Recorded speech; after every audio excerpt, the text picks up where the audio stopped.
Tudo de graça, por Charles Haddon Spurgeon. Traduzido e adaptado por Silvio Dutra. Porque pela graça sois salvos, por meio da fé, e isto não vem de vós, é dom de Deus. Efésios 2, verso 8. Das coisas que eu vos tenho dito há tantos anos, esta é a suma. Dentro do círculo destas palavras, minha teologia está contida, na medida em que isto se refere à salvação dos homens.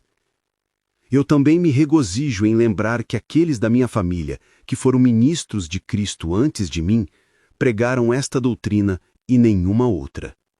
Meu pai, que ainda é capaz de dar o seu testemunho pessoal para o seu Senhor, não conhece outra doutrina, nem o seu pai antes dele. Sou levado a lembrar disso pelo fato de uma circunstância um tanto singular, gravada em minha memória e que conecta este texto comigo e com o meu avô. Isto agora há muitos anos. Eu fui anunciado para pregar em uma determinada cidade do interior, nos municípios do leste. Não costuma acontecer comigo estar atrasado no tempo, pois sinto que a pontualidade é uma daquelas pequenas virtudes que podem evitar grandes pecados. Mas nós não temos controle sobre atrasos ferroviários e desagregações. E assim, aconteceu que cheguei ao lugar designado consideravelmente atrasado. Como as pessoas sensatas, eles tinham começado a sua adoração e tinham procedido tanto quanto o sermão. Quando me aproximei da capela, percebi que alguém estava no púlpito pregando. E quem seria o pregador, senão meu querido e venerado avô? Ele me viu enquanto chegava na porta frontal e caminhava até o altar. E ele imediatamente disse: "Aí vem o meu neto. Ele pode pregar o evangelho melhor do que eu, mas ele não pode pregar um evangelho melhor. Você pode, Charles?" Enquanto eu fiz o meu caminho através da multidão, eu respondi: "Você pode pregar melhor do que eu. Suplico que continue." Mas ele não concordaria com isso. Devia tomar o sermão, e assim o fiz, prosseguindo com o assunto então e ali, exatamente onde ele parou. Ali, ele disse, eu estava pregando em "Porque pela graça sois salvos." Eu estava estabelecendo a fonte manancial da salvação. E agora, eu estou mostrando-lhes o canal do mesmo, através da fé. Agora você o eleva e prossiga. Estou tão à vontade com estas verdades gloriosas de Deus, que não podia sentir qualquer dificuldade em tomar do meu avô o fio de seu discurso e unir a minha linha a ele, assim como para continuar sem uma pausa. Nosso acordo nas coisas de Deus tornou fácil para nós sermos pregadores conjuntos do mesmo discurso. Eu continuei com "por meio da fé", e em seguida eu prossegui para o próximo ponto, "e isto não vem de vós." Após isso, eu estava explicando a fraqueza e incapacidade da natureza humana e a certeza de que a salvação não poderia ser de nós mesmos, quando tive a laba do meu casaco puxada e o meu avô bem-amado teve a sua vez de novo. Quando falei da nossa natureza humana depravada, o velhinho disse: "Eu conheço mais acerca disto, queridos amigos." E assim, ele assumiu a parábola e pelos próximos 5 minutos estabeleceu uma descrição solene e humilhante de nossa perdição, a depravação de nossa natureza e a morte espiritual sobre a qual fomos encontrados. Quando ele disse o seu exemplo de uma forma muito graciosa, seu neto foi autorizado a prosseguir de novo, para a grande satisfação do querido velho, pois de vez em quando ele dizia em tom suave: "Bom? Bom?" Uma vez ele disse: "Diga-lhes isto de novo, Charles." E claro, eu lhes disse isto de novo. Para mim, foi um exercício feliz tomar a minha parte no testemunho das verdades de Deus de tão vital importância, que são tão profundamente impressas sobre o meu coração. Ao anunciar este texto, parece-me ouvir aquela querida voz, que foi assim de tanto tempo perdida na terra, que me dizia: "Diga-lhes isto de novo." Não estou contradizendo o depoimento dos primeiros pais que agora estão com Deus. Se meu avô pudesse retornar à terra, ele me encontraria onde ele me deixou, firme na fé e fiel a esta forma de doutrina que uma vez foi entregue aos santos. Veio tratar do texto rapidamente, por meio de fazer algumas declarações. A primeira declaração é claramente contida no texto. 1. Existe salvação presente. O apóstolo diz: "Sois salvos." Não, "vocês serão", ou "vocês podem ser salvos", mas porque pela graça sois salvos. Vamos ser mais claros neste ponto como ele era e nunca descansemos até que saibamos que somos salvos. Neste momento estamos salvos ou não salvos? Isso está claro. A qual classe pertencemos? Espero que com o testemunho do Espírito Santo possamos estar bem certos de nossa segurança quanto a cantar: o Senhor é a minha força e o meu cântico. Ele também se tornou a minha salvação. Nisto eu não vou me demorar, mas eu vou passar a observar o próximo ponto. Segundo, a salvação presente deve ser por meio da graça. Se podemos dizer de qualquer homem ou de qualquer conjunto de pessoas, você está salvo, teremos de prefaciá-lo com as palavras, pela graça. Não há outra salvação presente exceto a que começa e termina com a graça. Tanto quanto eu sei, eu não penso que qualquer um em todo o mundo pretenda pregar ou possuir uma salvação presente, a não ser aqueles que acreditam que a salvação seja toda de graça. Ninguém nas denominações cristãs que pregam a salvação pelas obras afirma que é salvo, completa e eternamente salvo. Para eles, tal profissão seria herética. Alguns poucos dentre eles podem esperar entrar no céu quando morrerem, mas a maioria deles tem a perspectiva miserável da necessidade de um purgatório diante dos seus olhos. Vemos isto nos pedidos constantes de orações para as almas que partiram, e isso não aconteceria se essas almas fossem salvas e glorificadas com o seu Salvador. Mas, se a salvação pelas boas obras fosse possível, nenhum homem pode jamais ter certeza de que ele tem realizado um número suficiente delas para garantir a sua salvação. Entre os que habitam ao nosso redor, encontramos muitos que são completamente estranhos às doutrinas da graça, e eles nunca sonham com a salvação presente. Possivelmente eles confiam que podem ser salvos quando morrerem. Eles meio que esperam que depois de anos de santidade vigilante, possam talvez serem salvos por fim, mas para serem salvos agora e saber que eles são salvos, está muito longe deles, e eles pensam que isto é presunção. Não pode haver salvação presente a menos que seja em cima deste fundamento. Pela graça sois salvos. É uma coisa muito singular que ninguém se levantou para pregar uma salvação presente pelas obras. Acho que isso seria um completo absurdo. As obras sendo inacabadas, a salvação seria incompleta, ou, a salvação sendo completa, o principal motivo do legalista teria desaparecido. A salvação deve ser pela graça. Se o homem está perdido pelo pecado, como ele pode ser salvo exceto pela graça de Deus? Se ele pecou, ele está condenado. Como ele pode de si mesmo reverter essa condenação? Suponhamos que ele deva guardar a lei de Deus todo o resto de sua vida. Ele então só tem feito o que ele estava sempre obrigado a fazer. Ele ainda será um servo inútil. Como ele tornará o passado? Como podem velhos pecados serem apagados? Como pode a ruína ser recuperada? De acordo com a Escritura e de acordo com o senso comum, a salvação só pode ser através do favor gratuito de Deus. A salvação no tempo presente deve ser pelo livre favor de Deus.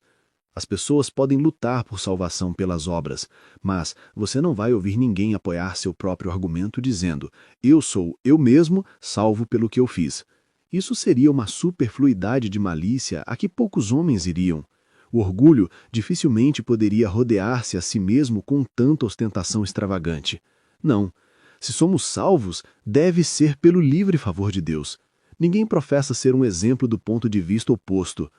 Salvação, para ser completa, deverá ser pelo livre favor.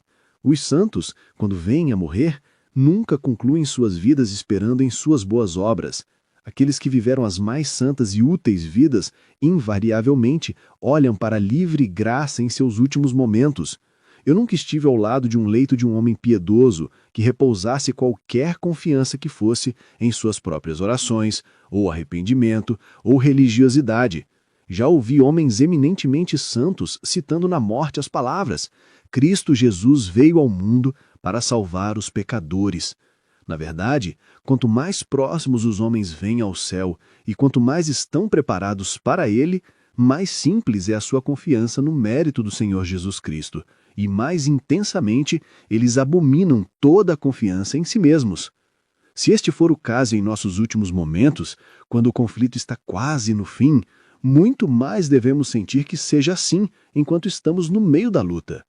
Se um homem é completamente salvo neste momento de guerra, como ele pode ser salvo exceto pela graça de Deus? enquanto ele tem a lamentar contra o pecado que habita nele, enquanto tem a confessar inúmeras falhas e transgressões, enquanto o sinal está misturado com tudo o que ele faz, como ele pode acreditar que está completamente salvo, a não ser pelo livre favor de Deus? Paulo fala desta salvação como pertencente aos Efésios. Pela graça sois salvos. Os Efésios eram dados a artes mágicas e obras de adivinhação. Tendo, portanto, feito um pacto com os poderes das trevas, agora, se tais como estes foram salvos, isto somente pela graça.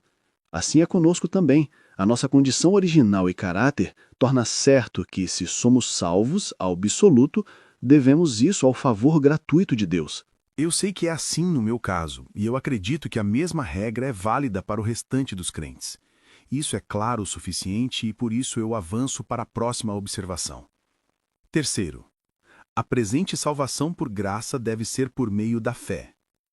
A salvação presente deve ser através da graça, e salvação pela graça deve ser por meio da fé. Você não pode obter uma esperança de salvação pela graça por quaisquer outros meios que não seja pela fé.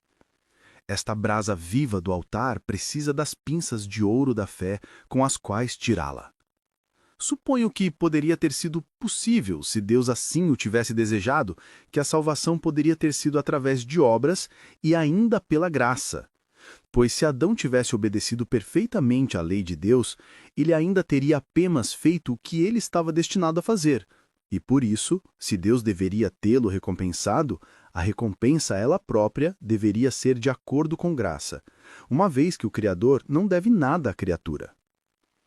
Isso teria sido um sistema muito difícil de trabalhar, enquanto que o objeto dele era perfeito, mas no nosso caso não funciona em absoluto.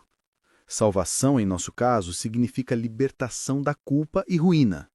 E isso não poderia ter sido alcançado por qualquer medida de boas obras, uma vez que não estamos em condições de realizar qualquer uma por nossa própria natureza caída no pecado e que agrade e tenha a aprovação de Deus, que somente reconhece e aceita o que é feito em espírito, em verdade e em santidade. Estas boas obras são uma consequência da nossa justificação e não a causa da mesma. Elas devem acompanhar a nossa santificação como uma evidência de que fomos, de fato, justificados pela graça mediante a fé. Suponha que eu tivesse que pregar que, como pecadores, devemos fazer certas obras e então você seria salvo. E suponhamos que você poderia realizá-las. Tal salvação não teria, então, sido totalmente de graça. Teria em breve parecido ser por dívida.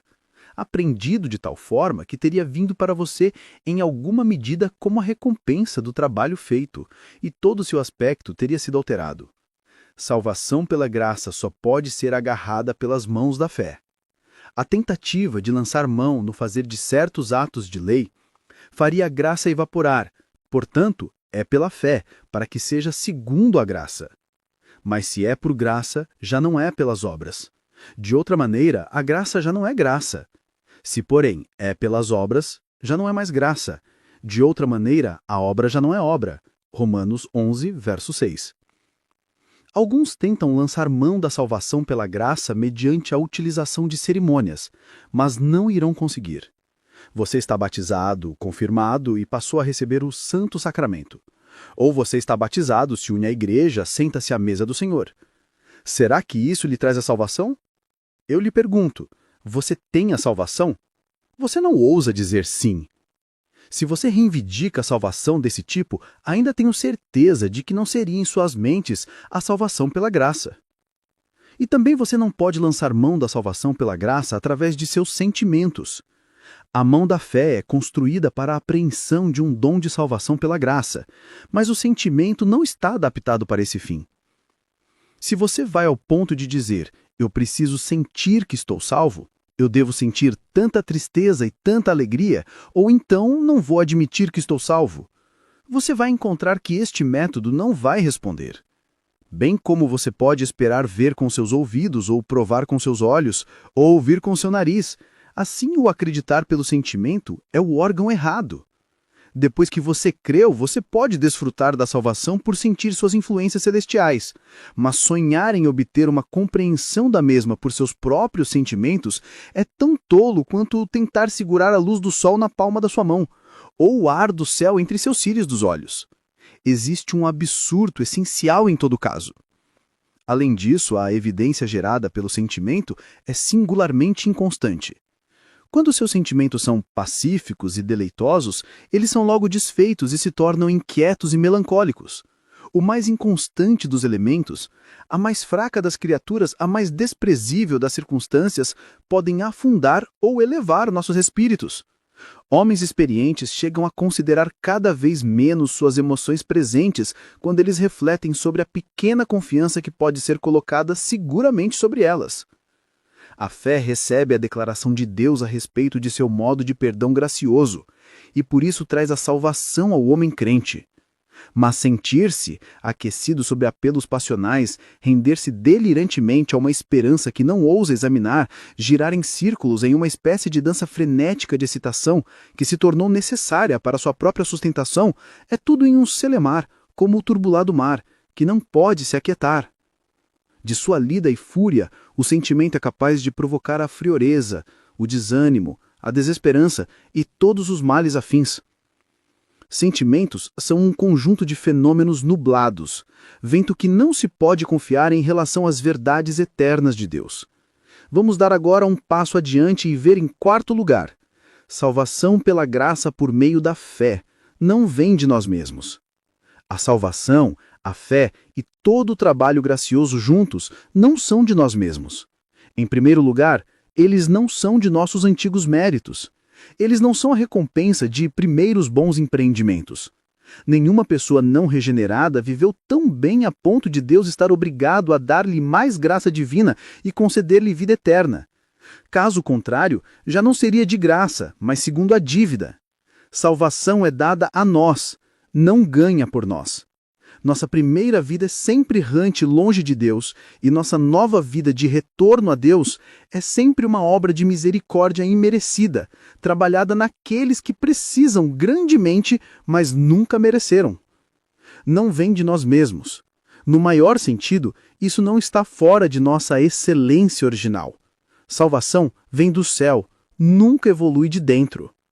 Pode a vida eterna ser evoluída das costelas nuas da morte? Alguns ousam nos dizer que a fé em Cristo e o novo nascer são apenas o desenvolvimento de coisas boas que estavam escondidas em nós por natureza. Mas nisto, como seus pares, eles falam de suas próprias. Senhores, se um herdeiro da ira é deixado a desenvolver-se, ele vai se tornar cada vez mais apto para o lugar preparado para o diabo e seus anjos. Você pode tomar o homem não regenerado e educá-lo ao mais alto grau, mas ele permanece. E deve permanecer para sempre morto em simpedo, a menos que um poder superior venha a salvá-lo a si mesmo. A graça traz ao coração um elemento totalmente estranho. Ela não melhora e perpetua, ela mata e faz viver. Não há continuidade entre o estado da natureza e o estado da graça. O primeiro é trevas e o outro é luz. Aquele é morte, a outra é vida.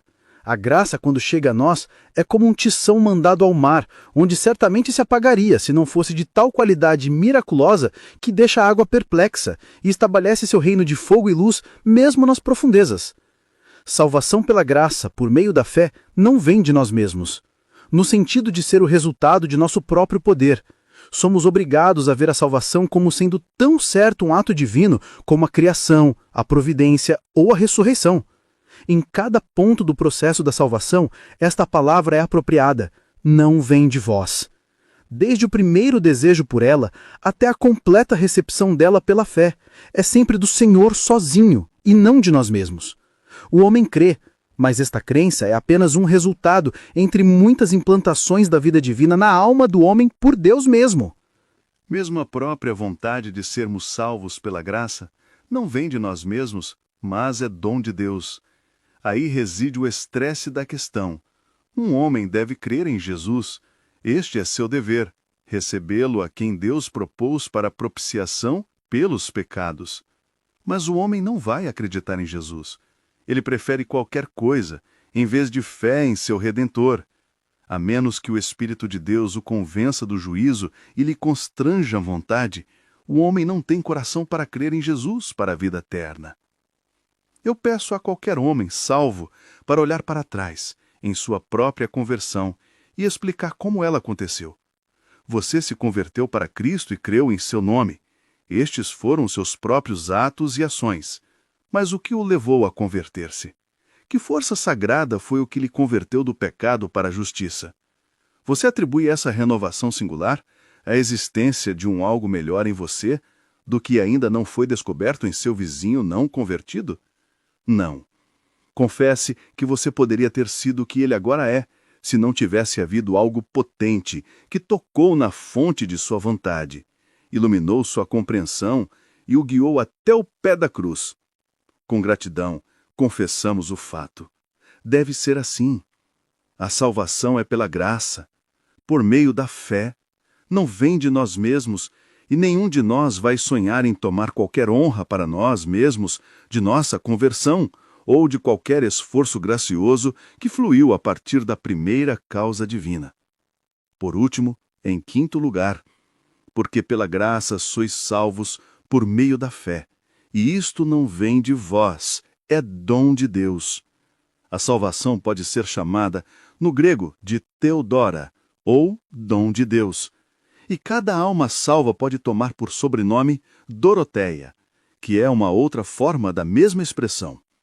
Multiplique suas frases e expanda suas exposições, mas a salvação verdadeiramente rasteada para seu poço está contida no dom inefável, a livre bênção imensurável de amor. A salvação é um dom de Deus em oposição a um salário. Quando um homem paga ao outro seu salário, ele faz o que é certo, e ninguém sonha em condená-lo por isso. Mas louvamos a Deus pela salvação, porque não é o pagamento da dívida, mas o dom da graça. Nenhum homem entra na vida eterna na terra ou no céu como sua dívida. É dom de Deus. Nós dizemos, nada é mais livre do que um presente. A salvação é tão puramente, de forma absoluta, um dom de Deus que nada pode ser mais livre. Deus a dá porque Ele escolhe dar de acordo com este grande texto que tem feito a miúde um homem morder o lábio em fúria. Terei misericórdia de quem eu tiver misericórdia, e me compadecerei de quem eu me compadecer. Êxodo 33, verso 19. Vocês todos são culpados e condenados, mas o grande rei perdoa quem ele quiser do meio de vós. Esta é sua prerrogativa real. Ele salva segundo a infinita soberania da graça. A salvação é um dom de Deus. Isso é completamente assim em oposição à noção de crescimento. A salvação não é uma produção natural, interior. Ela é trazida de uma zona estrangeira e plantada no coração por mãos celestiais. A salvação é em sua totalidade um dom de Deus. Se você a tem, aí está, completa. Você a terá como um presente perfeito. Não, eu vou produzi-la na minha própria oficina.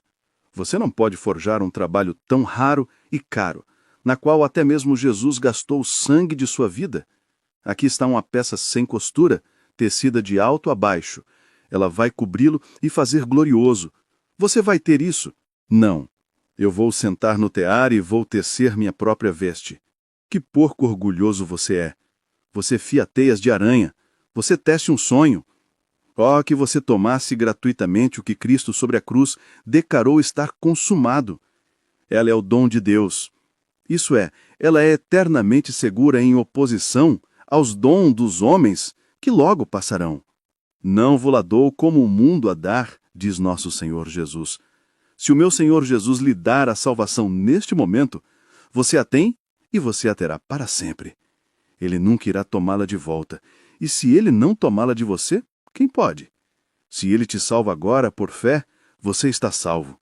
Tão salvo que jamais perecerá, nem ninguém te arrebatará da sua mão. Que assim seja com todos nós. Amém.